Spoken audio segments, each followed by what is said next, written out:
আসসালামু আলাইকুম রহমতুল্লাহি ওবরাকাতুহ। বিসমিল্লাহ আলহামদুলিল্লাহ ওসলাতু আসসালামু আলা রসুলিল্লাহ ওয়ালা আলিহি ও আসহাবিহি আজমাইন, আম্মা বাদ। প্রিয় দর্শক শ্রোতা, কাছে কিংবা দূরে এই মুহূর্তে যে যেখান থেকে আমাদের সাথে যুক্ত হয়েছেন, আপনাদের সবাইকে আন্তরিক প্রীতি ও শুভেচ্ছা জানাচ্ছি। সেই সাথে আমন্ত্রণ জানাচ্ছি নেক্সাস টেলিভিশনের প্রতিদিনকার আয়োজন বেকম্যানস বিস্কিটস নিবেদিত ইসলামী জীবন বিধানের আজকের পর্বে আপনাদের সঙ্গে আব্দুল কাহার রয়েছি। প্রিয় দর্শক, আপনারা জানেন যে রবিউল আউয়ালের প্রথম দিন থেকে শুরু করে আমরা চিন্তা করেছি পুরো মাস জুড়ে রাসূল সাল্লাল্লাহু আলাইহি ওয়াসাল্লামের জীবনের খুঁটিনাটিগুলো আলোচনা করবার তারই ধারাবাহিকতায় আজ আমরা আলোচনা করতে চাই নবী সাল্লাল্লাহু আলাইহি ওয়াসাল্লামের অবরুদ্ধ জীবন। প্রিয় দর্শক, যেই মানুষটিকে ঘিরে আজ আমরা সকলেই আলোচনা করছি বিভিন্ন বিষয়গুলো, যেই রসুলের জীবনের মধ্যে রয়েছে উত্তম আদর্শ, যেই মানুষটি সবার মডেল, কিন্তু সেই মানুষটি এবং তার পরিবার এবং তার অনুসারীরা একই সাথে সকলকে অবরুদ্ধ করা হয়েছে, তা সামাজিকভাবে তাদেরকে বয়কট করা হয়েছে, অর্থনৈতিক ব্যবসা বাণিজ্য কেনাবেচা সব কিছুই একসময় স্থবির হয়ে পড়েছিল। কিন্তু কেনই বা এর পিছনে কী কারণ ছিল? তাদের চক্রান্ত কি আসলে সফল হয়েছিল নাকি ব্যর্থ হয়েছিল? আমরা সেই বিষয়গুলো আজকের আলোচনা থেকে জানবার চেষ্টা করব ইনশাআল্লাহ তাআলা। প্রিয় দর্শক, এ বিষয়ে কথা বলবার জন্য আমরা আমন্ত্রণ জানিয়েছি ঐতিহ্যবাহী প্রতিষ্ঠান উত্তরবড্ডা ইসলামিয়া কামিল মাদ্রাসার সম্মানিত অধ্যক্ষ শেখ ডক্টর আনোয়ার হোসেন মোল্লা ওস্তাদকে। আসসালামু আলাইকুম। ওয়ালাইকুম আসসালাম রহমতুল্লাহি। কেমন আছেন? আলহামদুলিল্লাহ, আল্লাহর মেহেরবানি, আল্লাহ অনেক ভালো রেখেছেন। আপনারা ভালো আছেন সবাই? আলহামদুলিল্লাহ, আল্লাহ রাব্বুল আলামিন ভালো রেখেছেন। দীর্ঘ সময় পরে আপনার সাথে আবারও লাইভে যুক্ত হয়েছি। জাযাকাল্লাহ খাইর। বারাকাল্লাহু ফিক। প্রিয় দর্শক, আপনিও চাইলে আমাদের সাথে আয়োজনে যুক্ত হতে পারবেন। নেক্সাস টেলিভিশন ইসলামিক এই ফেসবুক পেজের কমেন্টে যে কোনো প্রশ্ন আমাদেরকে জানালে সেই সকল প্রশ্নের সারাই সমাধান জানবার চেষ্টা করবো ইনশাআল্লাহ তাআলা। সেই সাথে টেলিভিশনের পর্দায় দেখানো নম্বরে ফোন কলের মাধ্যমে আপনারা আমাদের সাথে যুক্ত হতে পারবেন। যারা আমাদেরকে ফোন করবেন অবশ্যই টেলিভিশনের ভলিউম কমিয়ে কিংবা টেলিভিশন সেট থেকে দূরত্বে গিয়ে আপনি আমাদের কাছে প্রশ্ন করবেন এবং জনগুরুত্বপূর্ণ প্রশ্নগুলো রাখবেন। একই প্রশ্নের রিপিটেশন যেন না হয় সেই বিষয়গুলো আমরা আপনাদেরকে বারবারই অনুরোধ করে আসছি। সেই সাথে তালাক সংক্রান্ত প্রশ্ন এবং নামের অর্থ এই বিষয়গুলো আমরা এড়িয়ে যাওয়ার জন্য আপনাদেরকে বিনীতভাবে আহ্বান করছি। মোহতারাম, আপনি শুনলেন যে নবী সাল্লাল্লাহু আলাইহি ওয়াসাল্লামের জীবনের একটি অধ্যায়, কালো অধ্যায় বলবো আমরা, অবরুদ্ধ জীবন। তাকে বয়কট করা হয়েছিল সামাজিকভাবে শিবে আবু তালেবে, কিন্তু আসলে এর পেছনে কি কারণ ছিল যদি দর্শকদেরকে জানান। ধন্যবাদ। আলহামদুলিল্লাহ ওয়াসসালাতু ওয়াসসালামু আলা রাসূলিল্লাহ ওয়া আলা আলিহি ওয়া আসহাবিহি আজমাইন, আম্মা বাদ। রাসূলুল্লাহ সাল্লাল্লাহু আলাইহি ওয়াসাল্লাম নবুয়ত পেয়েছেন 40 বছর বয়সে।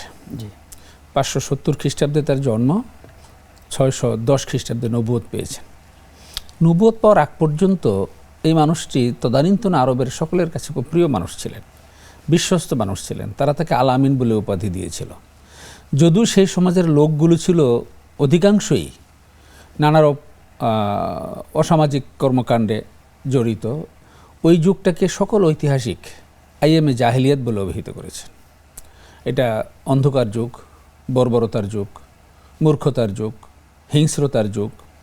তো সেই যুগেও রাসূলুল্লাহ সাল্লাল্লাহু আলাইহি সাল্লাম তার ব্যক্তিগত আচরণ, তার চালচলনের মাধুর্য এবং তার নৈতিক গুণাবলী সবাইকে আকৃষ্ট করেছিল এবং তাকে আল আমিন উপাধি দিয়েছিল। এমনকি কাবাগর মেরামতের সময় যখন হাজরে আসওয়াদ বসানোর বিষয় নিয়ে বিভিন্ন গোত্রের মধ্যে একটা দ্বন্দ্ব দেখা দিয়েছিল, তখন এই পুরা বিষয়টাকে হ্যান্ডেল করার জন্য সকল গোত্র মিলে তাকে দায়িত্ব দেয়া হয়েছিল যে তিনি যেভাবে সিদ্ধান্ত দিবেন সেভাবেই তারা সবাই মেনে নেবেন। এতটা বিশ্বস্ততা অর্জন করেছিলেন, এতটা বিশ্বস্ততা তিনি অর্জন করেছিলেন, তাদের কাছে তিনি এতটা বিশ্বস্ত ছিলেন। সেই লোকটি যখন নবুয়ত পাওয়ার পরে বললেন যে কুলু লা ইলাহা ইল্লাল্লাহ তুফলিহুন, তোমরা বলো যে আল্লাহ ছাড়া কোনো ইলাহ নেই, এক আল্লাহই একমাত্র ইলাহ, তাহলেই তোমরা সফল হবে। তো এই ঘোষণা দেওয়ার পর তার পরিবারের লোকজন সহ তদানীন্তন মক্কার নেতৃবৃন্দ যারা ছিল তারা সবাই তার বিপক্ষে চলে গেল এবং তার বিরুদ্ধে অবস্থান গ্রহণ করলো। তারপর রাসূল সাল্লাল্লাহু আলাইহি সাল্লাম আল্লাহ তাআলার নির্দেশে গোপনে গোপনে দাওয়াত চালিয়ে যাচ্ছিলেন।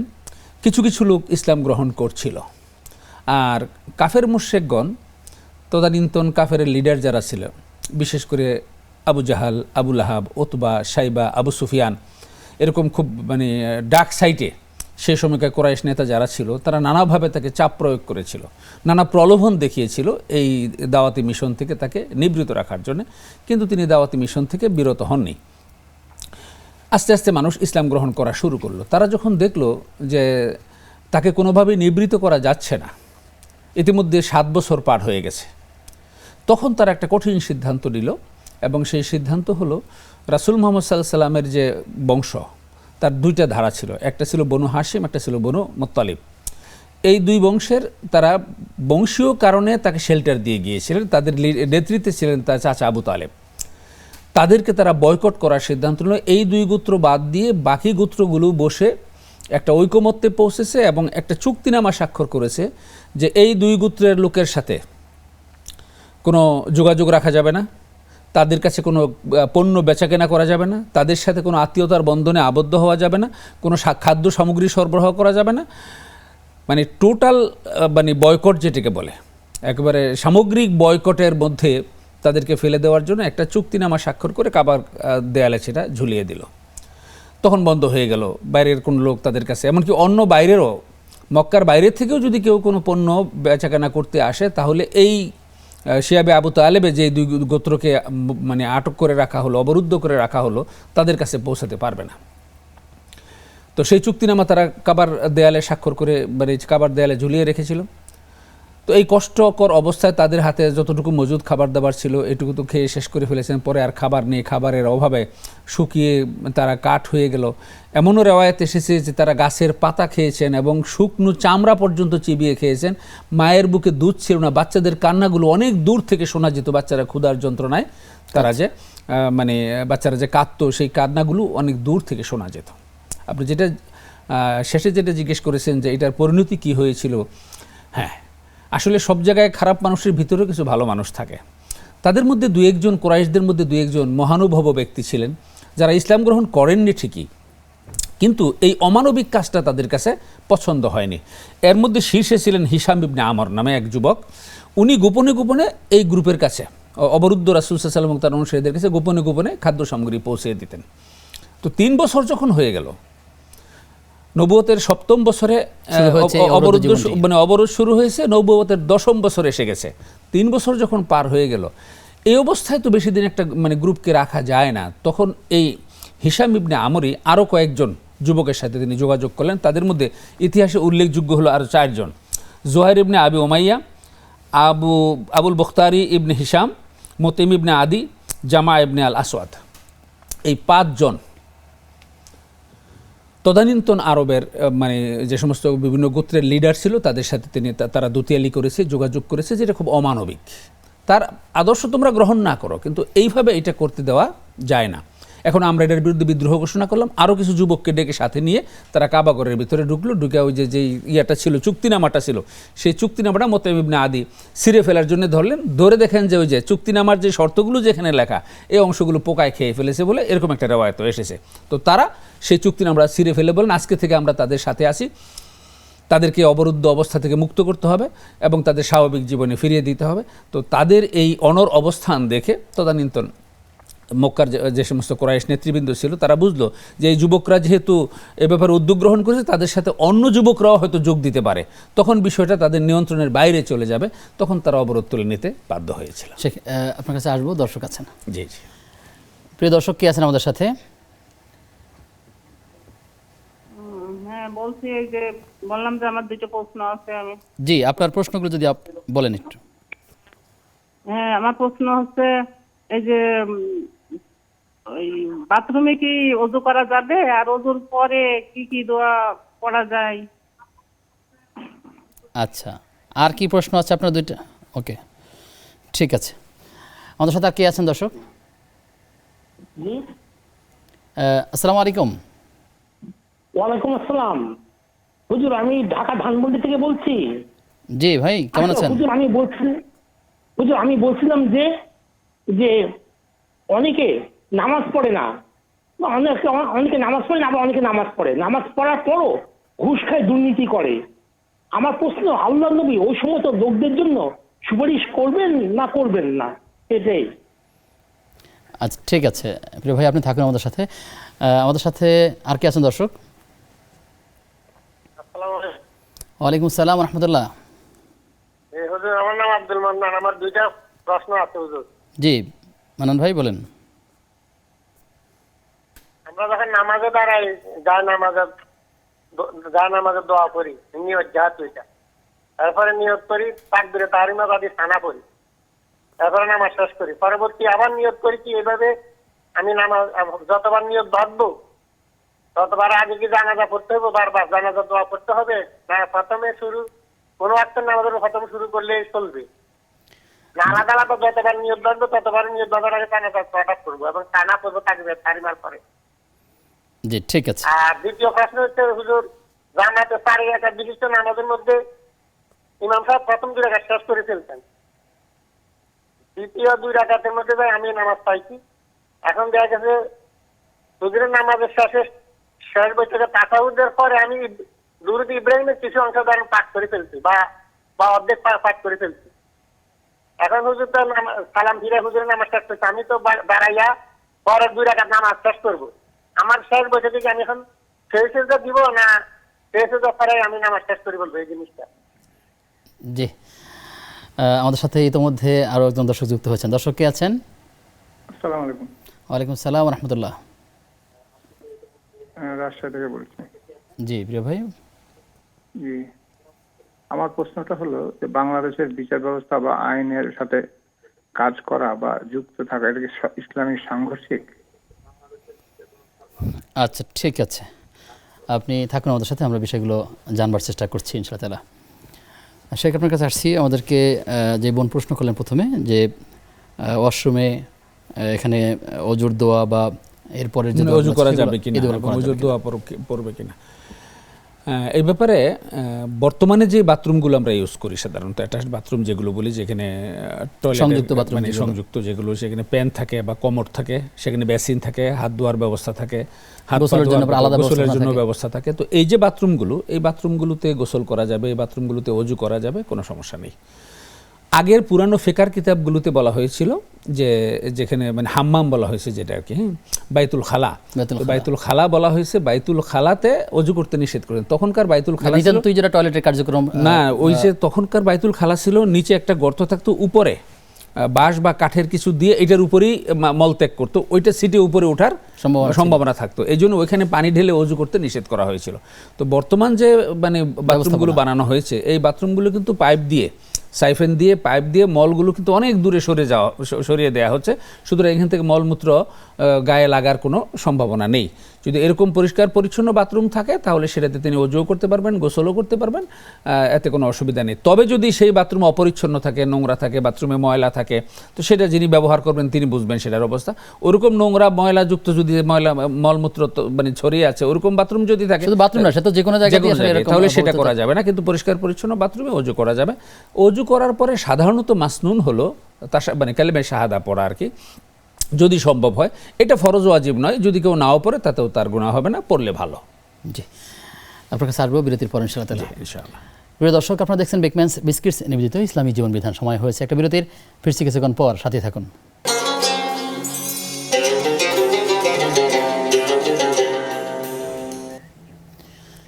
বিরতির পরে সবাইকে আবারও আমন্ত্রণ নেক্সাস টেলিভিশনের প্রতিদিনকার আয়োজন বেকম্যানস বিস্কিটস নিবেদিত ইসলামী জীবন বিধানের আজকের পর্বে। আপনাদের সঙ্গে আব্দুল কাহার রয়েছি, আমার সঙ্গে অতিথি রয়েছেন শেখ ডক্টর আনোয়ার হোসাইন মোল্লা। মহতারাম, আমাদের নিয়মিত দর্শক তিনি যে প্রশ্নটি করেছেন যে সমাজের অনেক মানুষ এমন আছেন যারা দিন মানে না, দিন পালন করে না, দিনের জীবন বিধান অভ্যস্ত নয়, অপরদিকে তারা সুদ ঘুষ সব নানা রকম দুর্নীতির কাজ সাথে জড়িত। তবে ইসলামের পক্ষে আবার কখনো কখনো তারা 1-2 ওয়াক্ত সালাত আদায় করেন, মিলাদ কিয়াম করেন, এরকম অনেকগুলো অসঙ্গতির কথাও তিনি বলেছেন। তো এদের ব্যাপারে রাসূল সাল্লাল্লাহু আলাইহি ওয়াসাল্লাম কি শাফায়াত পাবেন তারা? আসলে রাসূল সাল্লাল্লাহু আলাইহি ওয়াসাল্লামের শাফায়াত কে পাবেন এটা আমরা দুনিয়া থেকে নিশ্চিত করে বলতে পারবো না। মান যাল্লাযী ইয়াশফাউ ইনদাহু ইল্লা বিইজনিহি, আল্লাহ তাআলা বলে দিয়েছেন যে তার সামনে শাফায়াত করার অধিকার কে পাবে তার অনুমতি ছাড়া। কাদের কাদের ব্যাপারে শাফায়াত তিনি করতে পারবেন, সুপারিশ করতে পারবেন, এই তালিকাটা একটু যোগ করি। অনেক সময় দেখা যায় যে অনেক মানুষ ইসলামের প্র্যাকটিস করেন না, কিন্তু দেখা যায় রবিউল আউয়াল আসলে খুব বেশি নবী মুহাম্মদের দাবিদার, অথচ তিনি সালাত আদায় করছেন না। ঠিক এই প্রসঙ্গে যদি আপনি উত্তর দেন। তো কিয়ামতের দিন আল্লাহ রাব্বুল আলামিনের পক্ষ থেকে বান্দার আমল এবং তার ঈমান সবকিছু বিবেচনা করে একটা লিস্ট প্রণয়ন করা হবে। এই শর্ট লিস্টেড বান্দা যারা আছে তাদের ব্যাপারেই রাসূলুল্লাহ সাল্লাল্লাহু আলাইহি ওয়াসাল্লাম সুপারিশ করবে না। ওই তালিকার মধ্যে আমি থাকতে পারবো কিনা, বা আমার ভাই যে ইনি প্রশ্ন করেছেন উনি থাকতে পারবেন কিনা, আপনি থাকতে পারবেন কিনা, আমরা কেউ কিন্তু নিশ্চিত না। তবে আমরা আশা করতে পারি যে দুনিয়াতে যদি কেউ কোনো গুনাহ করে এবং গুনাহ করার পরে যদি সে তওবা করে, খাঁটি তওবা যদি করে, আত্তাইবু আনিজ যামবি কামান লা যামবালা, যদি কেউ খাঁটি তওবা করে তাহলে এই তওবাকারী এমন হয়ে যায় যেন তার কোনো গুনাহই থাকে না। তো যদি সে তওবা করে মানে নিজেকে পিউরিফাই করতে পারে, পারফেক্ট করতে পারে, তাহলে আশা করা যায় যে হয়তো আল্লাহ রাসূলের শাফাতও তার নসিব হতে পারে, আশা করা যায় যে হয়তো জান্নাতও তার নসিব হতে পারে। আর সেটা যদি না করে, তিনি যেটা বলেছেন সুদ ঘুষের মধ্যে যদি সে থেকেই যায়, আর রাশি ওয়াল মুরতাশি কিলাহুমা ফিন্নার, আল্লাহ রাসূল সাল্লাল্লাহু আলাইহি হাদিসে বলেছেন ঘুষদাতা ঘুষ গ্রহীতা দুইজনই জাহান্নামে যাবে। ওই অবস্থা থেকে যদি তারা ফিরে আসতে চেষ্টা করে এবং তওবা করে খাঁটি মুসলমান হয়ে বাকি জীবন যদি ঈমানের উপর কাটায়, তাহলে হয়তো আশা করা যেতে পারে। কিন্তু ঢালাওভাবে আমরা বলতে পারবো না যে ওনাকে কে জান্নাতি আর কে জাহান্নামে, কে শাফাআত পাবে কে শাফাআত পাবে না। আপনি দ্বিতীয় যেটা বলেছেন যে নামাজ কালাম পড়েন ইসলামের মৌলিক বিধিবিধান মানে না, ওই রবিউল আউয়াল মাস আসলে একটা মানে জশ্নে জলুসের একটা মিছিলে যায় কিংবা একটু মিলাদ কিয়াম করে, এগুলো আমাদের সমাজে একটা প্রচলিত গোমরাহি। ইসলামের যে মৌলিক বিধানগুলো রয়েছে সেই বিধানগুলো প্রত্যেককে পালন করতে, বিশেষ করে ফরজ ওয়াজিবাত যেগুলো রয়েছে এগুলো যদি বাদ থাকে তাহলে অবশ্যই এগুলোর একটা মানে হিসাব কিয়ামতের দিন তার কাছে দিতে হবে, যার আইন কাম মনে করেন হালাল নাই। তো আইন কাম হালাল নাই, অন্যের হক নষ্ট করে গেছে। তো এগুলোর ব্যাপারে হাদিসে এবং কোরআনী কারিমে ক্লিয়ার করে বলে দেওয়া আছে যে এগুলোর কারণে কিভাবে তারা জাহান্নামে যাবে। তো এই জিনিসগুলো যদি প্রপারলি মেনটেন না করে বছরে একবার শুধু মিলাদ কিয়াম দিলাম, এতেই পার পেয়ে যাব, ব্যাপারটা কোরআন সুন্নাহ দ্বারা এটা মানে এই ধরনের কোনো বিষয় সাব্যস্ত নয় যে এরকম হলেই তারা পার পেয়ে যেতে পারে। তাদেরকে অবশ্যই তওবা করতে হবে এবং ইসলামের মৌলিক বিধানগুলো মানতে হবে। তারপরে এই জাতীয় কাজ যদি করা হয় এবং সেটাও দেখতে হবে সেই কাজটা করছে সেটা মানে সুন্নাহ তরিকা অনুযায়ী হচ্ছে কিনা। আমাদের রবিউল আউয়ালে মিলাদ কিয়ামের নামে আমরা এরকম অনেক কাজ করি যে কাজগুলো সুন্নাহ দ্বারা সমর্থিত নয়, তো সেগুলো থেকেও বিরত থাকতে। আল্লাহ তাআলা হেফাজত করুন, আমিন। আমাদের দর্শক জনাব আব্দুল মান্নান তিনি বলেছেন যে তিনি নামাজ যেভাবে পড়েন তার একটা প্রক্রিয়া বলেছেন, আপনি শুনেছেন যে তিনি জায়নামাজের দোয়া পড়েন, তারপরে নিয়ত করেন, সানা পড়েন, অন্যান্য কাজগুলো শেষ করেন, প্রতি রাকাত 2 রাকাত পর এই কাজগুলো করেন। তার প্রশ্ন হচ্ছে এই যে জায়নামাজের দোয়া বা আনুষঙ্গিক যেগুলো সব বা সানা সব প্রত্যেক 2 রাকাতই বা 4 রাকাতই শুরু করতে হবে কিনা, না আসলে আর জায়নামাজের দোয়া বলতে আসলে বিষয়টা কি, আলাদা কোনো দোয়া আছে কিনা? প্রথম কথা হলো উনি জিজ্ঞেস করেছেন যে করতে হবে কিনা। করতে হবে এই টার্মটা আমরা কেবল ইউজ করতে পারবো ফরজ ওয়াজিবের ক্ষেত্রে, নফল মুস্তাহাবের ক্ষেত্রে করতে হবে বাংলাতে এই টার্মটা ব্যবহার করা উচিত নয়। কারণ করতে হবে এই কথাটার বাংলা অর্থের যে দাবি, সেই দাবিটা হলো আবশ্যক। তো এই যে জায়নামাজে উনি ইন্নী ওয়াজ্জাহাতুর যে দোয়াটা বলেছেন, তারপরে সানা যেটা বলেছেন, এগুলো হলো মুস্তাহাব আমল, সবটাই তো সানা। হ্যাঁ, তো এগুলো সানা, এগুলো মুস্তাহাব আমল। মুস্তাহাব আমল তিনি সুযোগ পেলে করবেন, তবে করার ব্যাপারে যেহেতু সুন্নাহ দ্বারা সাব্যস্ত, সাহাবায়ে কেরামগণ করেছেন, রাসূল সাল্লাল্লাহু আলাইহি ওয়াসাল্লাম করেছেন, করতে পারলে অবশ্যই আছেন, তাদেরকে যুক্ত করে আমরা আবার এই আলোচনা আসবো ইনশাআল্লাহ। ঠিক আছে। দর্শক কে আছেন আমাদের সাথে?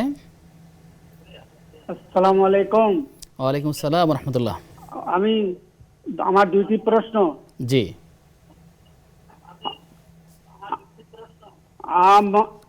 আমরা যে নামাজ পড়ি, নামাজ পড়ার সময় শয়তান কি সাথে থাকে?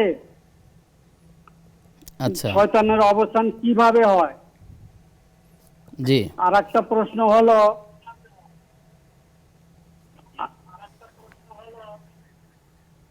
জি আপনি বলুন, আপনি বুঝতে পেরেছি। একজন কোরআন শরীফ পড়তে পারে, আরবিতে কোরআন শরীফ পড়তে পারে, কিন্তু কিন্তু কিন্তু বাংলা পড়তে পারে না। সে জুম্মার মুয়াজ্জিনি করে, এটা কি ঠিক হচ্ছে? একটু বুঝায় বলবেন। আচ্ছা ঠিক আছে, আমরা চেষ্টা করবো ইনশাআল্লাহ তাআলা। আমাদের সাথে আরো একজন দর্শক যুক্ত আছেন। দর্শক কে আছেন? দর্শক শুনতে পাচ্ছেন? আলমগীর, আসসালামু আলাইকুম। জি ওয়ালাইকুম আসসালাম। আমার প্রশ্ন হলো, আমার ওয়াইফ নামাজ পড়ার সময় দাঁড়াইয়া সামনে দিয়ে পিছন দিকে ঢুলে, হালকা ঢুলে, এটা কি ভালো না এটা করা জায়েজ নাই? আর দ্বিতীয় প্রশ্ন হচ্ছে, ফরজ নামাজের মাঝখানে 2 মিনিট সেজদার মাঝখানে দোয়া, এটা কি পড়া যাবে? আর সিজদায় যে দোয়া আছে সুবহান রাব্বিল আলা, এরপরে যে অতিরিক্ত দোয়া আছে সুবুর, এটা কি পড়া যাবে কিনা? আচ্ছা, ঠিক আছে। আমাদের সাথে ইতিমধ্যে আরও একজন দর্শক যুক্ত হচ্ছেন। দর্শক কে আছেন? আসসালামু আলাইকুম। ওয়ালাইকুম আসসালাম রহমতুল্লাহ। দুইটি প্রশ্ন আছে। মহিলা নাকি সাথে চুরি না দিলে কোনো অসুবিধা হবে কিনা, আর জি জি, ঘরে দুইটা ঝাড়ু একসাথে রাখলে একবারে ঝগড়া হয়, এটা কি সঠিক কিনা? আসসালামু আলাইকুম। প্রথম প্রশ্নটা তো আমরা বুঝতে পারি না, দ্বিতীয়টা বুঝলাম যে আপনি দুটো ঝাড়ুর কথা বলেছেন। প্রথমটা কি ছিল? মহিলারা হাতে চুরি না দিলে অসুবিধা হবে কিনা?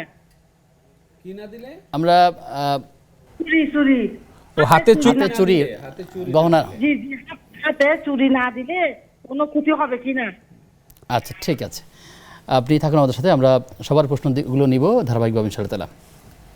সে যেটা বলতে চেয়েছিলাম যে জায়নামাজের দোয়া, এটি তো মূলত সানা, আপনি সেটাই বলছিলেন যে আসলে এটি অনেকে নামাজের আগে অনেক বইতে লেখা আছে, মূলত এটা কখন পড়ার কথা? এটা সুন্নাহ হলো তাকবীরে তাহরিমের পরে পড়া, কিন্তু আমাদের এই উপমহাদেশে যে মাসলাকটা প্রচলিত সেখানে ওই তাকবীরে তাহরিমের আগে পড়ার ব্যাপারে বিভিন্ন কিতাবে ছোটো ছোটো মানে নামাজ শিক্ষা বইগুলো যেগুলোতে দেয়া হয়েছে, তো এটা যেহেতু নামাজের মধ্যে পড়া হয় এই জন্য ওলামায়ে কেরাম এটাকে নিয়ে খুব বেশি বাড়াবাড়ি করেন না, এই কারণে কারণ এটা ফরজ ওয়াজিবাতের মধ্যে নয়, এটা একটা মানে মুস্তাহাব আমল। তবে সুন্নাহ তরিকা হলো এটা তাকবীরে তাহরিমের পরে পড়া হলো সুন্নাহ। আর উনি বলছেন যে উনি নিয়ত পড়েন, আসলে নিয়ত কোনো পড়ার বিষয় নয়, নিয়ত হলো মনের একটা সংযোগ ঘটা, ইচ্ছা, মনের ইচ্ছা, নিজে নিজে মনে মনে ইচ্ছা করবেন যে আমি জোহরের এত রাকাত নামাজ পড়তেছি, কি আসরের এত রাকাত নামাজ পড়তেছি, কি মাগরিবের ফরজ এত রাকাত, বলার বিষয় না, এটা বলার বিষয় নয় বা পড়ার কোনো বিষয় নয়। এটা প্রত্যেক 2 রাকাত পরপরই তিনি কি এভাবে নিয়ত যেটা অন্তরেই করবেন সেটা কি করে নেবেন নাকি একত্র করতে পারেন? এবং না, করার বিষয় না, তো উনি তো নিয়ম মসজিদে যখন গিয়েছেন তখনই তিনি কিন্তু নিয়ত করে গিয়েছেন যে তিনি জোহরের নামাজ পড়বেন, এটাই তো তার জন্য ফাইনাল, তার নিয়ত হয়ে গেছে। প্রতি ওয়াক্তের মানে প্রতি রাকাতের জন্য আলাদা নতুন করে নিয়ত করার প্রয়োজন নেই। তিনি যদি মসজিদে বের হওয়ার সময় নিয়ত করে গিয়েছেন আমি 4 রাকাত নামাজ পড়েই বের হয়ে চলে আসবো, আমার বাজারে একটু কাজ আছে, তো নিয়ত করে গেছেন মাত্র 4 রাকাত নামাজ পড়ে চলে আসবো। এখন হঠাৎ করে ফোন আসছে যে এই লোকে আসার কথা ছিল সেই লোক আসবে না বা আমি তো আজকে আসতে পারবো না, তখন তিনি আবার চিন্তা করলেন তাহলে আরো 2 রাকাত সুন্নত আমি পড়ে যাই, এটাই তো তার তখন আবারই যে আবার 2 রাকাত সুন্নত নতুন করে পড়ে যায় যে মনে মনে ঠিক করলেন, এটাই কিন্তু তার নিয়ত হয়ে গেল। আলাদাভাবে কিছু বলার প্রয়োজন নেই, যেমন আমাদের কিতাবগুলোতে লেখা আছে নাওয়াইতু আন উসাল্লি লিল্লাহি তাআলা আরবা রাকাত সালাতে, এই যে এগুলো যে লেখা আছে এগুলো অনেকেই মুখস্থ করতে করতে উনি ক্লান্ত হয়ে যায়, তারপরে নিয়ত শিখতে পারে না, দেখে অনেকে নামাজই পড়ে না, নিয়তই শিখতে পারলাম, নিয়ত করা ফরজ, তো নিয়ত শিখতে পারলাম না, নামাজ পড়ব কেমনে? তো এই জিনিসগুলো আসলে ব্যাপারটা এরকম নয়, এগুলো মুখে আরবিতে এই শব্দগুলো বলা এটা নয়, এটা নামাজের পার্ট নয়। জি, আমাদেরকে তিনি প্রশ্ন করেছেন যে তিনি জামাতের সাথে সালাত আদায় করছিলেন, প্রথম 2 রাকাত তিনি পান নাই, মাসবুক হয়েছেন, পরবর্তীতে তিনি ইমামের সাথে 2 রাকাত শেষ করেছেন, শেষ বৈঠকে তিনি সেখানে তাশাহুদ পড়েছেন কিছু অংশটা। এরপর তার প্রশ্ন হচ্ছে এই যে আমি তাশাহুদ পড়ে ফেললাম, এটি আমার জন্য ঠিক আছে কিনা, নাকি এর জন্য সাহুসত দেওয়া লাগবে কিনা, কিভাবে নামাজটা শেষ করবেন? উনি 2 রাকাত পেয়েছেন, মানে শেষ 2 রাকাত পেয়েছেন, জি, অর্থাৎ উনি 4 রাকাত বিশিষ্ট নামাজের, মনে করেন জুহরি হয়তো, হ্যাঁ ধরলাম জুহর বা আসর, 4 রাকাত বিশিষ্ট নামাজের উনি শেষ 2 রাকাত পেয়েছেন।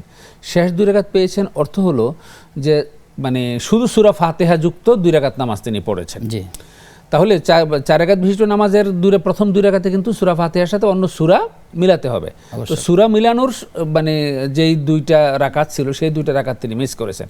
ইমাম সাহেব সালাম ফিরানোর পরে তিনি দাঁড়িয়ে ওই 2 রাকাত সূরা মিলিয়ে ফাতিহার সাথে অন্য সূরা মিলিয়ে তারপরে তিনি পড়বেন, পরে অ্যাজ ইউজুয়াল যেভাবে তিনি অন্য নামাজ শেষ করেন এইভাবেই তিনি আত্তাহিয়াতু দোয়া মাসুরা এগুলো পড়ে তিনি নামাজ শেষ করবেন, তাকে কোনো সুজুদ সিজদা দিতে হবে না।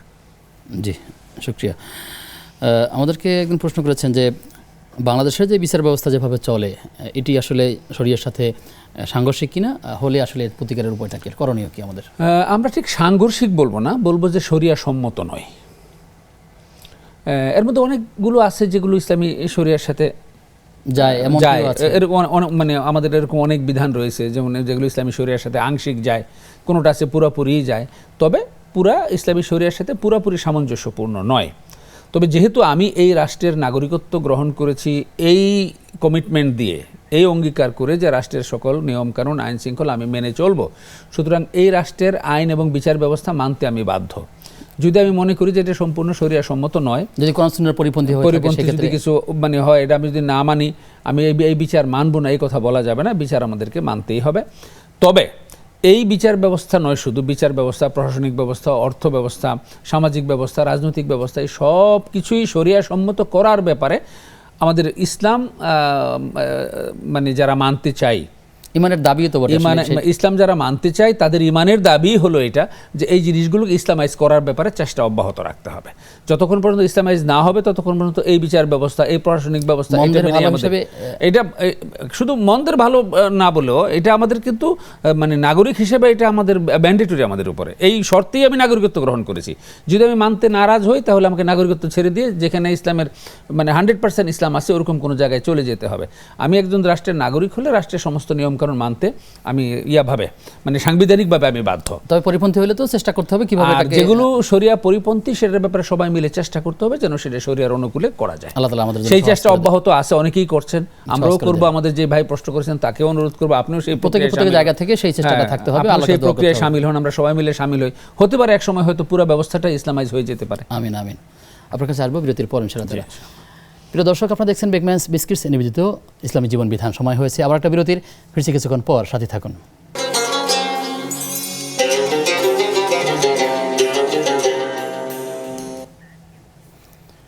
বিরতির পরে সবাইকে আবারও আমন্ত্রণ নেক্সাস টেলিভিশনের প্রতিদিনকার আয়োজন বেকম্যানস বিস্কিটস নিবেদিত ইসলামী জীবন বিধানের আজকের পর্বে। আপনাদের সঙ্গে আব্দুল কাহার রয়েছি, আমার সঙ্গে অতিথি রয়েছেন অধ্যক্ষ ডক্টর আনোয়ার হোসেন মোল্লা। মোহতারাম, আমাদেরকে একজন প্রশ্ন করেছেন যে সালাত যখন তিনি আদায় করেন ঠিক এই অবস্থাতে শয়তান অনেক সময় মনের মধ্যে ধোঁকা দেয়, নানা রকম কথা বলে, তো শয়তান আসলে মূলত এই সময় কী করেন অথবা অবস্থানটা একজন নামাজের ক্ষেত্রে কী কী ডিস্টার্ব করতে পারে বা কীভাবে আসে? আসলে শয়তানের যে বিষয়, সে বিষয়টা হলো অদৃশ্য একটা কাজ। কোরআনে কারীম আল্লাহ বলছেন আল্লাযী ইউওয়াসওয়িসু ফি সুদুরিন নাস, যে মানুষের অন্তরে সে ওয়াসওয়াসা দেয়, কুমন্ত্রণা করে, বিভিন্ন ইনফ্লুয়েন্স করে অন্তরে, এবং সেইটা অমন্ত্রণে কুমন্ত্রণা দেওয়ার জন্য ওরকম সফট টেকনোলজি আল্লাহ তাআলা তার হাতে তুলে দিয়েছেন যে মানুষের অন্তরে সেই কুমন্ত্রণাটা দিতে পারবে। তো এটা সারা দিনটা 24 ঘন্টাই সে দিতে থাকে, সুযোগ মতো নামাজে যখন দাঁড়ায় তখনও দিতে পারে। তো আমার নামাজে দাঁড়ানোর পরে শয়তান আমাকে কুমন্ত্রণা দিচ্ছে কি না এই বিষয়টা আমি বুঝবো কী করে? যখন আমি দেখবো যে আমাকে আমার মনটা অন্যদিকে নিয়ে গেছে, ভুলিয়ে গেছে, বা অন্য কোনো একটা বিষয় চিন্তা করার কথা আমার মনে চলে আসছে, অন্য একটা বিষয় নিয়ে নামাজের মধ্যে দাঁড়ায় অন্য একটা বিষয় নিয়ে ভাবার সূত্রপাত ঘটেছে, এই জাতীয় বিষয় যখন ঘটবে তখন আমরা বুঝবো যে এখানে শয়তান ওয়াসওয়াসা দিচ্ছে। তখনই অবশ্যই আমাকে নামাজের দিকে মনোনিবেশ করতে হবে। নামাজের বিশেষ করে আমি নামাজে যেই কথাগুলো বলি, যে তালাওয়াতের যে কথাগুলো বলি, দোয়াতে যেই কথাগুলো বলি, এই কথাগুলোর অর্থ বুঝে এবং মিন করে বলার চেষ্টা করতে হবে। যে আমি যেটা বলছি সুবহান রাব্বিয়াল আলা, এটা বুঝে শুনে এবং সিদ্ধান্ত নিয়ে আল্লাহর এই যে বরত্বটা আমি ঘোষণা করছি, এটা যেন ওরকম মিন করে যেন আমি করি। আর আমরা অনেকেই কিন্তু এগুলো মিন করি না, মুখস্থ করে সামি আল্লাহু লিমান হামিদা করে দিছি। তো এই ধরনের ক্ষেত্রেই শয়তান তখন সুযোগ পায় বেশি। নামাজে যদি আমরা খুব বেশি কঠোরভাবে মনোনিবেশ করতে পারি তাহলে শয়তানের এখানে অনুপ্রবেশ করার সুযোগটা অনেকাংশে কমে আসবে। আবার হাদিসে আসছে যে নামাজে জামাতে যখন আমরা দাঁড়াই, মুসল্লিরা যখন জামাতে দাঁড়ায়, মাঝখানে যদি ফাঁক থাকে তাহলে শয়তান এসে একটা মানে ছোট্ট পশুর বেশে, দুম্বা বা ছাগলের বেশ ধরে এসে এখানে মাঝখানে এসে দাঁড়িয়ে দুই পাশে যে লোক থাকে তার অন্তরে সে মানে কুমন্ত্রণা দিতে থাকে। এর অর্থ হলো শয়তানের যে কার্যটা, সেই কার্যটা কোনো বস্তুগত কার্য নয়, এটা একটা মানে অদৃশ্য কার্য। ওয়াসওয়াসা যেটা অন্তরের মধ্যে সেই মানে ওয়াসওয়াসাটা সে দিতে থাকে। এটা হলো জিন শয়তান। অন্তরের তো কতগুলো ধারা মানে ভাগ আছে, সেই ভাগগুলোর মধ্যে তো মানে এটা হলো জিন শয়তান যারা আছে, সেই জিন শয়তানের কাজ হলো এটা। আরেকটা শয়তান আছে কিন্তু মিনাল জিন্নাতি ওয়ান নাস, মানুষ শয়তান। তো মানুষ শয়তান কিন্তু আমি নিজে, মানে নফসে আম্মারা, নফসে লাওয়ামা। তো এই যে মানে নফসে আম্মারা ধোকায় পড়ে, নফসে আম্মারা কি করে ধোকা দিতে থাকে। আমার নিজের নফসই আমাকে কি করে, আম্মারাতুন লিসু, মন্দের দিকে আমাকে ধোকা দিতে থাকে। তো মানুষের মধ্যে যে মানে মানে শয়তান, মানুষের মধ্যে যে খান্নাস, সেই খান্নাসও আমার মধ্যে থাকে যদি আমার নামাজে মনোযোগ কম থাকে, যদি আমার নামাজে অ্যাটেনশন কম থাকে, নামাজের মধ্যে আমার গাফিলতি থাকে, নামাজের মধ্যে আমার খামখেয়ালি ভাব থাকে। আল্লাযীনা হুম ফি সালাতিহিম সাহুন, যে খুব গাফেল হয়ে দাঁড়াইছে, ওই সুযোগটাই শয়তান তখন নিতে থাকে। জিন শয়তানও নেয়, মানুষ শয়তানও নেয়। এই জন্য আমাদের অবশ্যই নামাজের ব্যাপারে খুব বেশি অ্যাটেন্টিভ থাকতে হবে, খুব বেশি মানে আন্তরিকতার সাথে অত্যন্ত মনোযোগী হয়ে নামাজে যদি আমরা দাঁড়াইতে পারি, প্রত্যেকটা দোয়া, প্রত্যেকটা তেলাওয়াত, মানে প্রতিটা আয়াত এবং নামাজে আমরা যা যা বলি সব কিছু যদি বুঝে মিন করে বলি, তাহলে এটার একটা মানে প্রভাব আমার অন্তরে পড়বে। তখন ওই শয়তান এখানে ভিতরে অনুপ্রবেশ ঘটার সুযোগটা কম পাবে। তো আমরা অবশ্যই নামাজে যদি বেশি বেশি মানে আমাদের মনোনিবেশটা যদি আরও মানে গভীর করতে পারি, তাহলে আশা করা যায় শয়তানের ওয়াসওয়াসা থেকে আমরা হেফাজত থাকতে পারবো। জি, এরকম একটি সালাত আদায় করতে পারে যেটাকে বলা হয় জীবন্ত নামাজ। জীবন্ত নামাজ, বাজারে একটা বইও আছে জীবন্ত নামাজ নামে, কেউ চাইলে এটা স্টাডি করতে পারে, আশা করি তার কাজে লাগবে। দর্শক আছেন, দর্শক কে আছেন আমাদের সাথে? আসসালামু আলাইকুম। ওয়ালাইকুম আসসালাম ওয়া রাহমাতুল্লাহ। জি, আমার প্রশ্ন, আমার মেয়ের বয়স 12 বছর, সাবলক হয়নি, কিন্তু ওর নামাজের জন্য আমি বলি, তো আমি বলি যে আম্মু তুমি 4 রাকাত করে, যদি ও জোহরের সময় যদি 4 রাকাত ফরজ পড়ে, যদি ফরজগুলো পড়ে, আর বেতর এশারের সময় যদি 4 রাকাত ফরজ, 3 রাকাত বেতর পড়ে, সেক্ষেত্রে কি আমার মেয়ের নামাজটা কি আল্লাহ পাক কবুল করবেন কিনা, মানে হবে কিনা ওর নামাজটা? জি। আরেকটা বিষয় হচ্ছে যে আমার মানে খুব আফসোস হয়, মানে এই বিষয় নিয়ে আমি কান্না করি যে আমার বাবা যদি মারা যায়, আমি আমার বাবার কাছে যেতে পারি নাই। হ্যাঁ, তো এই বিষয়টা আমাকে অনেক কষ্ট দেয়। গিয়েছি, আমি হয়তো রাত্রে গিয়েছি, কিন্তু আমার আব্বা যখন সুস্থ ছিল যেদিন, আমি আমার আব্বার কাছে যেতে পারি নাই। এই কষ্টটা আমাকে প্রতিনিয়ত কষ্ট দিচ্ছে আর কি, আমি অনেক অনুতপ্ত। তো সেক্ষেত্রে আমি কি করতে পারি আর কি, আমাকে আল্লাহ মাফ করবে কিনা? জি, জানবো আমরা। দর্শক আছেন, দর্শক কে আছেন আমাদের সাথে? আসসালামু আলাইকুম। আসসালামু আলাইকুম। ওয়ালাইকুম আসসালাম ওয়া রাহমাতুল্লাহ। হুজুর, আমি একটা প্রশ্ন করতে চাই। জি জি।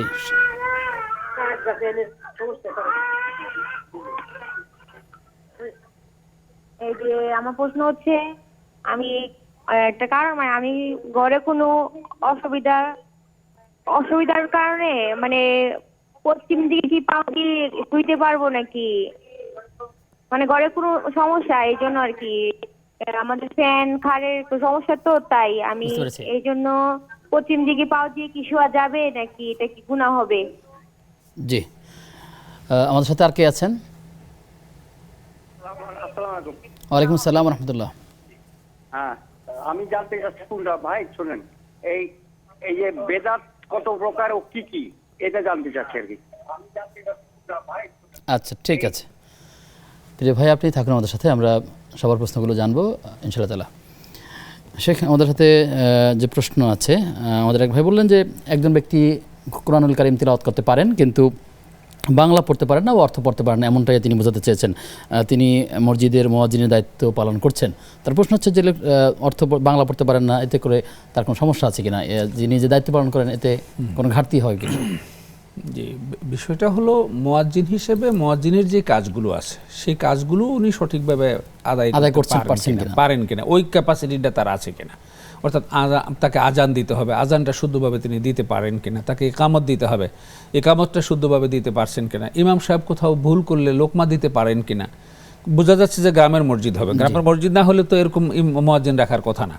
তো সেইটা যদি উনি আবার ইমামের অনুপস্থিতিতে তিনি সালাত আদায় করতে পারেন না, আবার আমরা ইমামতিও করা লাগবে ইমামের অনুপস্থিতিতে, মানে এই কাজগুলো তিনি যদি করতে পারেন আর এর চেয়ে বেটার কোনো মুয়াজ্জিন না পাওয়া যায়, তাহলে তাকে দিয়ে মুয়াজ্জিন হিসেবে দায়িত্ব পালন করানো যাবে। ইসলামের সবচেয়ে বড় মুয়াজ্জিন ছিলেন হযরত বেলাল রাদিয়াল্লাহু তাআলা আনহু। তিনি তো বাংলা পড়তে পারতেন না, তিনি ইংরেজি পড়তে পারতেন না। মসজিদে নববীতে তিনি আজান দিয়েছেন। মুয়াজ্জিনকে বাংলা পড়তে হবে, ইংরেজি পড়তে হবে, হিন্দি পড়তে হবে, এটা মানে নট নেসেসারি। মুয়াজ্জিনের আজান দেওয়ার জন্য যেই কোয়ালিটি দরকার, সহি শুদ্ধভাবে আজানটা শিখতে হবে, মাসলা মাসাইল জানতে হবে, সহি শুদ্ধভাবে ইকামত দিতে হবে, তারপর সহি শুদ্ধভাবে নামাজ পড়ানোর যোগ্যতা তার থাকতে হবে, ইমামের অনুপস্থিত যেন নামাজ পড়াতে পারে। তো এরকম কোয়ালিটি যদি থাকে তাহলে তাকে মুয়াজ্জিন হিসেবে নিয়োগ দেওয়া সমস্যা নেই, দেওয়া যেতে পারে। তবে যদি ওই কর্তৃপক্ষের আরও মানে সামর্থ্য থাকে যে এর চেয়েও আরও শিক্ষিত, এর চেয়েও আরও ভালো, এর চেয়েও আরও পরহেজগার, এর চেয়েও আরও মানে কোরআন হাদিসের জ্ঞান সম্পন্ন কোনো ব্যক্তিকে রাখার মতো সামর্থ্য থাকে, এবং যদি মানে ওরকম ব্যক্তি অ্যাভেলেবেল হয় তাহলে ব্যাটারটা তারা রাখতে পারেন, অসুবিধা নেই। কিন্তু উনি যিনি আছেন উনি বাংলা পড়তে পারেন না, এই অজুহাতে এটি তার মানে এই অজুহাতে তাকে মুয়াজ্জিন মানে হিসাবে উপযুক্ত নয় এমনটা বলার কোনো সুযোগ নেই। কারণ মাত্র 50 বছর আগে, বেশি দূর নয় কিন্তু, মাত্র 50 বছর আগে এই বঙ্গে যতগুলো মসজিদে আজান হয়েছে তার শতকরা 95% লোকেরই মুয়াজ্জিনই বাংলা পড়া জানতেন না। আমার দাদার দাদা ওই আমলে যারা ছিল তারা কেউ বাংলা পড়া জানতেন না। সে সময় মসজিদ ছিল, মুয়াজ্জিন হয়েছে, নামাজ পড়ছে, এমনকি ইমামরাও অনেকে বাংলা পড়া জানতেন না। তো সুতরাং মানে এগুলো কোনো মানে ইমামতি বা মুয়াজ্জিনি মানদণ্ড নয়, নির্বাচনের মানদণ্ড নয়। মানদণ্ড হলো তার যে দায়িত্ব, সেই দায়িত্বগুলো উনি পালন করার মতো যোগ্যতা তার আছে কিনা, সেটা যদি থাকে তাহলে ওকে। জি, শুকরিয়া। আমাদের একজন প্রশ্ন করেছেন যে তার স্ত্রী যখন সলাতে দাঁড়িয়ে যান তখন তিনি সলাতে থাকাকালীন সময় একটু ঝুলে বা হেলে দুলে হয়তো পড়েন। এটি কখনো কখনো আমরা ধরে নিব যে এমনটি হতে পারে অজান্তে অথবা কখনো অভ্যাসগত। এক্ষেত্রে সলাতের কোনো ক্ষতি হবে কিনা? আসলে অনুমান করে বলা ঠিক না। এখানে তিনি বলেছেন যে ঝুলে ঝুলে পড়ছেন না, কয়েকটা সম্ভাবনা হতে পারে। একটা হতে পারে এটা তার ফিজিক্যাল কন্ডিশন, সে নিজেও জানে না সে যে দুলতেছে, তার শারীরিক কন্ডিশনটা এরকম, দাঁড়ালে শরীর দুলে। আরেকটা হতে পারে নিজে ইচ্ছে করেই দুলাইতে তার ভালো লাগে। তো নিজে ইচ্ছা করে যে দুলাইতে থাকে তাহলে সেটা আমলে কাসিরের মধ্যে পড়ে যাওয়ার ঝুঁকি আছে, তখন হয়তো সেটা নামাজ না হওয়ার সম্ভাবনা তৈরি হবে। তবে আমাদের পরামর্শ থাকবে, যেহেতু আমরা ডিটেল কারণটা জানি না, আমাদের পরামর্শ থাকবে তিনি নামাজের পরে আরও বেশি অ্যাটেন্টিভ হবে এবং না ধুলে মানে একেবারে সোজা হয়ে দাঁড়িয়ে নামাজ আদায় করার তিনি চেষ্টা করবেন। যদি তার শারীরিক কোনো অবস্থা, অনেকে আছে মানে অসুস্থতাজনিত কারণে অনেক সময় অনেকে দেখা যায় যে স্বাভাবিক পুরুষরাও স্বাভাবিক কথা বলেন, যখনই সে তেলাওয়াত করেন তখনই একটু হেলে দুলে পড়ার অভ্যাস করেন, মাথা নাড়তে থাকেন, এমনটি যদি কারো ঘটতে পারে, এরকম যদি হয় এটা অসুবিধা নেই। আবার যদি অসুস্থতার কারণে, যেমন এক ধরনের রোগ আছে মানুষের শরীর কাঁপে, ওরকম কোনো অসুস্থতাও যদি থেকে থাকে তাহলেও নামাজ হবে। কিন্তু ইচ্ছা করে তার ভালো লাগতেছে ঝুলতে, এরকম করে তিনি ঝুলতেছেন, এরকম যদি ঝুলে এবং সেই ঝুলাটা দূরে থেকে দেখে যদি মনে হয় যে তিনি নামাজে নেই, আমলে কাসিরের একটা ন্যূনতম মানদণ্ড ধরা হয়েছে এইটা, যে একজন লোক দূরে থেকে দেখে যদি বুঝে যে উনি নামাজ পড়ছেন না, এরকম মনে হয় যদি হয় যেই আমলটা করলে সেই আমলটাকে বলা হয় আমলে কাসির। তো তিনি যদি এরকম হেলে দুলে এরকম মানে হেলে দুলে এতটা হেলছেন বা এতটা দুলছেন যে দূরে থেকে বা পাশে থেকে মনে হচ্ছে নামাজই পড়ে না, ওই ধরনের ক্ষেত্রে হলে তাহলে আবার নামাজ পুনরায় পড়তে হবে। তবে আমার ধারণা যে এটা হয়তো তার মানে সহজাত হবে, ইচ্ছাকৃতভাবে ওরকম না হওয়ারই কথা। তারপরেও যেহেতু আমরা জানি না, অনুমান করে ডাইরেক্ট মন্তব্য করা ঠিক হবে না। ওনার বাস্তবতা অনুযায়ী আমরা মাসালাটা বলে দিলাম, ওনার বাস্তবতা অনুযায়ী উনি সেভাবে ব্যবস্থা নেবেন এবং চেষ্টা করবেন সঠিকভাবে সুন্দরভাবে দাঁড়িয়ে যেন তিনি নামাজ আদায় করেন, পরিপূর্ণ হক আদায় করে আল্লাহ আমাদেরকে সালাত আদায় করার তৌফিক দান করুন। আপনার কাছে আসবো বিরতির পর ইনশাআল্লাহ। প্রিয় দর্শক, আপনারা দেখছেন বেকম্যানস বিস্কিটস নিবেদিত ইসলামী জীবন বিধান। সময় হয়েছে সর্বশেষ বিরতির, ফিরছি কিছুক্ষণ পর, সাথে থাকুন।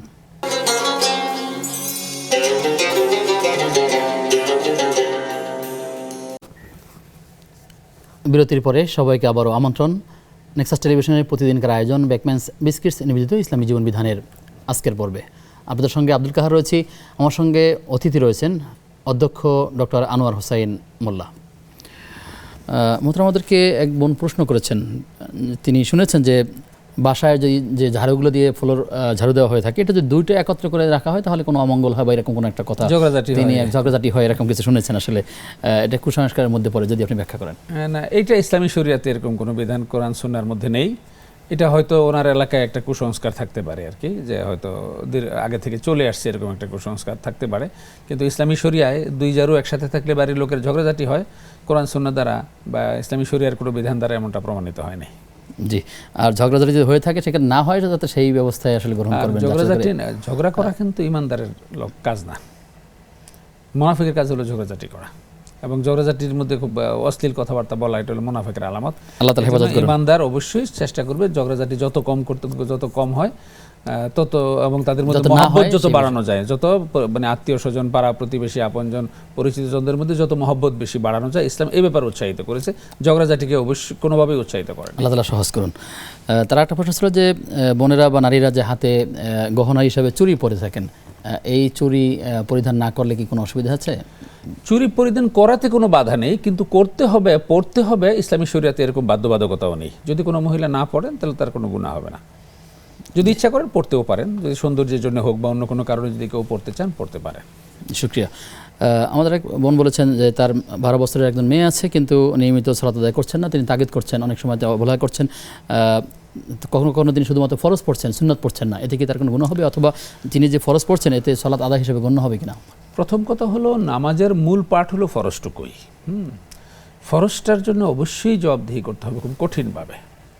তো এই জন্যে তার মেয়েকে, তিনি 12 বছর তো হয়ে গেছে, আল্লাহর পক্ষ মানে আল্লাহ রাসূলের পক্ষ থেকে দিক নির্দেশনা ছিল 7 বছর বয়স যখন হয় তখন থেকে নামাজের প্র্যাকটিস শুরু করানো।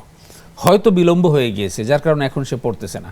7 বছরে যদি তাকে 5 ওয়াক্ত নামাজের তালিম দেওয়া হতো এবং 10 বছরে বলছে শাসন করার জন্যে, তাহলে আজকে 12 বছরে এসে তার নামাজের ব্যাপারে গাফিলতিটা হয়তো একটু কমে আসতো।